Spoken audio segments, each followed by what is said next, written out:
どうも、水草水槽大好きカプラです。おはようございます。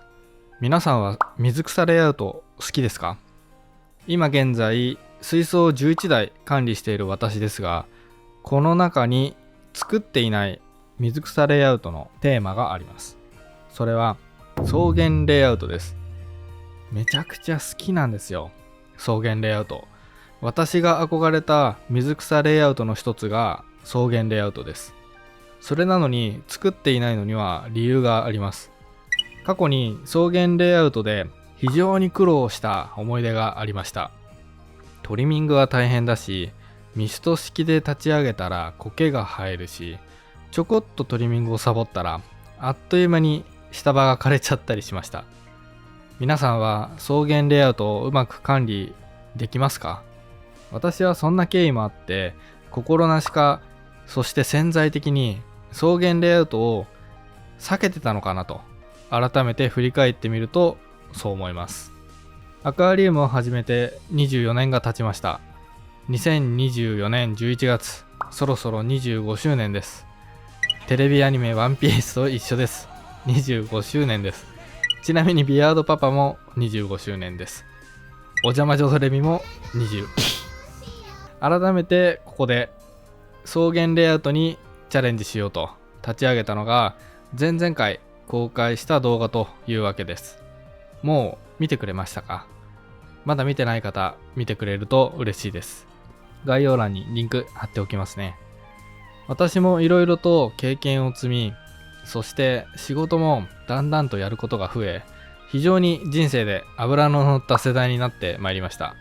そんな中、趣味でアクアリウムを水槽11台管理していますから、当然プライベートの時間は全て水槽一色、メンテナンスに追われる日々と皆さんお思いですが、実は全く世話をしておりません。3日から4日に1回水道から直接足し水をするくらいです。掃除なんかいつしたかな。 2,3 ヶ月に1回水草のトリミングをしてるくらいですね。こういった状況で12個目の水槽を立ち上げるということで、今回は可能な限りトリミングをしないで済みそうな、そして見ていても長く楽しめる草原レイアウトを楽して、目指して作っていこうと思います。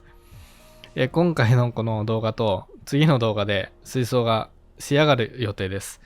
まだお見せできないんですが、めちゃくちゃ綺麗に仕上がってますよ。満足いく出来になってます。よかったら参考にしていただいて、一緒にレイアウトを作っていきましょう。水替えもしないので、地域による水道水の違い、差による影響は通常の水槽を立ち上げるよりは減らせるはずなので、同じように作っていただければ同じような結果は比較的出やすいのかなと思います。ぜひ参考にしてください。改めましていつもご視聴ありがとうございます。カプラです。このチャンネルでは忙しい人でも楽して綺麗な水槽を長期維持することをテーマに動画を作ってます。ぜひチャンネル登録していただいて、少しでもお忙しい皆さんの参考になればと思います。先々週、この45センチ水槽の定床作りとレイアウト作りについての動画を公開しました。放置管理する上で非常に重要なパートを解説しました。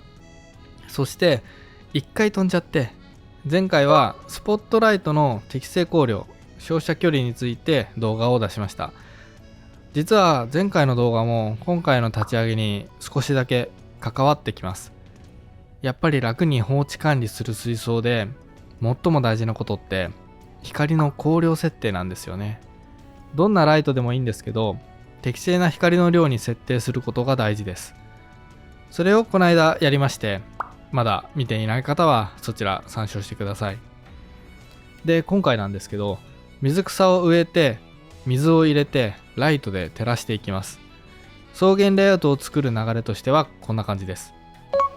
土を選ぶ、レイアウトをする、水草の下準備をして植栽をする、水を入れる、ポンプで水を循環させる、ライトを照らす、CO2 ガスを入れる、そして苔取り生態を入れると、あとその他ですね。前回はレイアウトをするところまで終わりました。今回は水草の下準備から始めて、時間の許す限りやれるところまでやっていきます。ちゃちゃっと最後までいけるんじゃないかなとは思ってるんですけど、水草の植栽次第ですね。立ち上げの工程にはそれぞれの大事なポイントがあって、放置管理で重要な点が出てくるので、最後まで見ていただいてぜひ参考にしてください。使った水草はこちらです。チャーム組織培養ショートヘアグラスです。草原レイアウトに使われる代表的な水草は3種類あります。ニューラージパールグラス、グロッソスティグマ、ショートヘアグラスです。他にもあるんですけど、一番目にするのはこの3つじゃないかなと思います。ショートヘアグラスを選んだ理由は単純にリベンジというのもあるんですが、一番の理由はあんまりいろいろなことにこだわらなくても綺麗に育つっていうのが理由です。私の中で一番簡単に草原ができるのがショートヘアグラスだと思ってます。増える速度も速いので、あっという間に水槽を水草が広がります。今回用意したショートヘアグラスはネットショップ大手のチャームで買いました。チャームの組織培養で作られたショートヘアグラスです。値段がとても安いです。1カップ900円です。これが私的に一番おすすめです。900円でかなりの量が入ってます。組織培養ってワンツーグローや ADA のバイオ水草の森が有名なんですが、どちらも1500円ぐらいします。値段が 1.5 倍くらいしますが、量が 1.5 倍入っているわけでもないです。チャームの組織培養は値段だけ見てもだいぶお買い得です。どのくらいの量が入っているか実際に開けて見ていきます。どんな感じなのか。蓋を開けると全然匂いもいい匂いです。めちゃくちゃ綺麗です、ね。かなり綺麗ですね。めっちゃ綺麗。触っただけでかなり入っているといった印象です。こんな感じになってます。うわ、めちゃくちゃ入ってんじゃん。ゼリー状の寒天培地ですかね。培地は寒天培地で水で洗い流す必要がありそうです。ちょっと触ってみるとショートヘアグラスがみっちりと入っていることがわかります。少し手で揺らしながら培地をきれいに洗っていきます。少し洗ってから気づいたんですが、この培地かなり洗い流しやすいです。簡単にゼリーが取れていくので株分けが簡単にできます。爪で優しく剥がしながら一塊ごとに分けていきます。ショートヘアグラスは根っこが固まって団子みたいになってしまうと、植えて育った後に団子のまま残って根っこが根腐れしちゃうっていうことが過去にありました。できるだけきれいに剥がしてあげた方が長期維持に向いていると思います。以前30センチキューブ水槽でショートヘアグラスを育てた時に根っこをばらすのが面倒で結構塊で入れちゃったことがありました。この時は庭で水上育成したショートヘアグラスだったので値段も気にせず豪快にどんどん植えていった思い出があります。このぐらいの株でドスンって植え込んでました。結局まとまりすぎた株は植えてから2年後にソイルの中をプロホースで掃除してほじったら土の中で根腐れしてました。大量の根っこの塊がソイルの中に残るといった状況になってしまいました。そんな失敗をしたため、今回は手間を惜しまず一気に植えずにしっかりと小さな株を小分けにして丁寧に植えていきます。最初の一手間をしっかりやれば後々長期維持で楽になるので絶対やっておいた方がいいです。結構株をばらせました。意外に量が多いですね。しっかり入ってます。30センチキューブでしたら1カップで十分そうですね。私は寒天培地を溶かして剥がすのがあまり好きじゃないんです。ちょっと面倒ですよね。ゼリーが結構硬くて剥がしきれなかったり、水の中でかなり残ったりします。それがめんどくさくて好きじゃなかったんですが、このチャームの培地はいいですね。すぐに水で溶けてくれます。これは常温の水道水で洗ってるんですが、きれいに溶けます。とっても優しい寒天です。非常に消化に良さそうな寒天です。赤ちゃんが食べても消化してくれそうな優しい寒天培地です。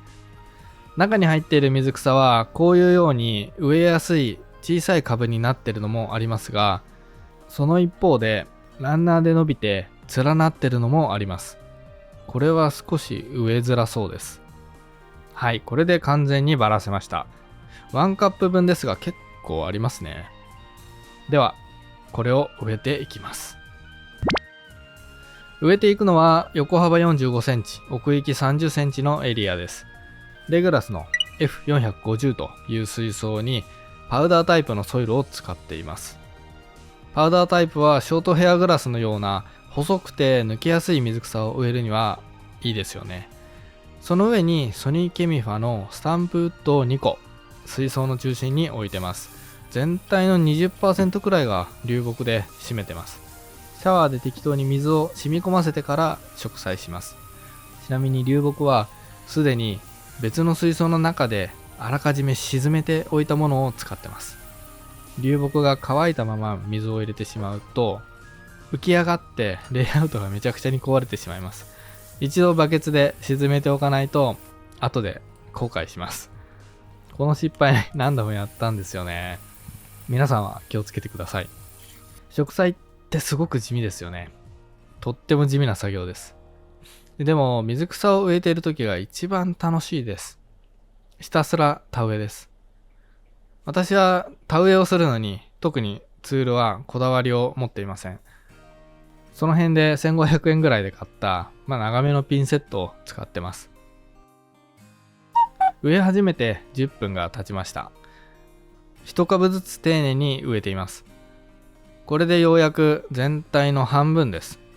これ私を映してないので全く伝わってないんですが、結構下に覗き込んで植栽をしてます。なので首が痛くなってます。全部手作業なのでそろそろヤンマーが欲しくなってきました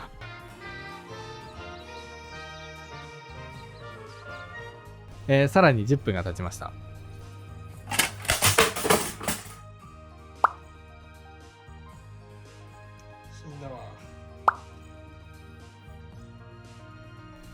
植栽から20分も植え続けてます。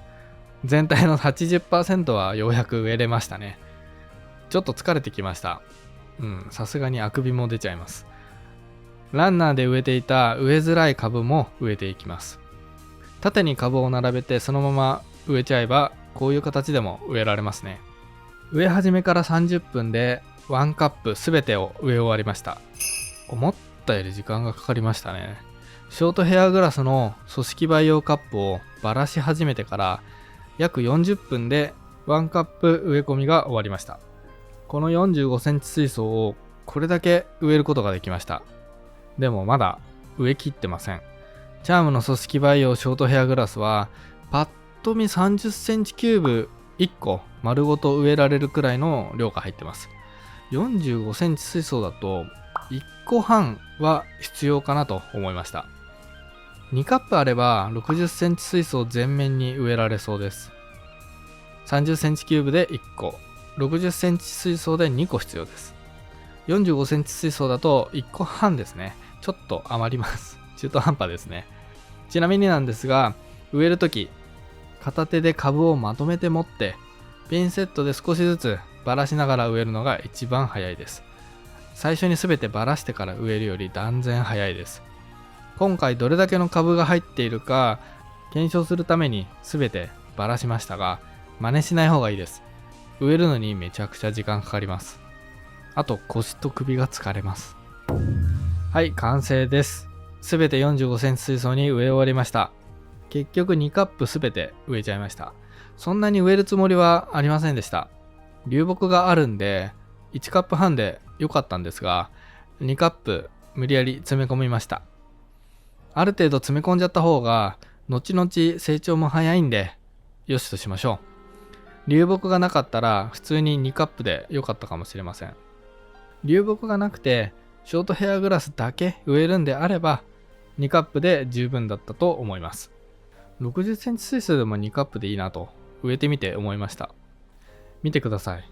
結構丁寧に植えましたよ。びっちりと等間隔で植えました。意外に豆でしょそして一言言わせてください。腰が疲れました。皆さんには必ずね、草原レイアウトを植栽する前にやってもらいたいことがあるんです。それは背筋を鍛えておいてください。私のように腰をやっちゃいますよ。ということで、この後水を入れていきます。水を入れてライトを照らして、2、3ヶ月でショートヘアグラスが45センチ水槽に繁茂するという計画で立ち上げてます。ただ今回ちょっと変わったことをしました。普通は水槽って立ち上げる方法3通りじゃないですか。ボトルアクアとかはちょっと除外して、こういう45センチとか60センチ規格の水槽を立ち上げるときってだいたい3通りで立ち上げますよね。1つ目はミスト式で立ち上げて、ある程度水草が育ったら水を入れる方法。2ヶ月くらいかけてやる立ち上げです。2つ目は水草を植えてすぐに水を入れて、ライトを照らして外部式フィルターなりでろ過して循環する方法です。茶苔とかと戦いつつ、ヤマトヌマエビのような苔取り生態の力を借りながら水を1ヶ月くらいで仕上げていく方法。3つ目はソイルと水だけ入れてライトもつけずに外部ろ過で空回しする方法ですね。数週間回した後に水草は植える方法です。ここに4つ目をちょっとレパートリーとして追加したいなと思いました。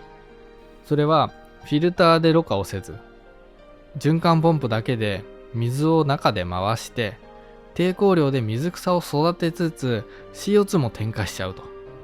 そして水替えもせず放置。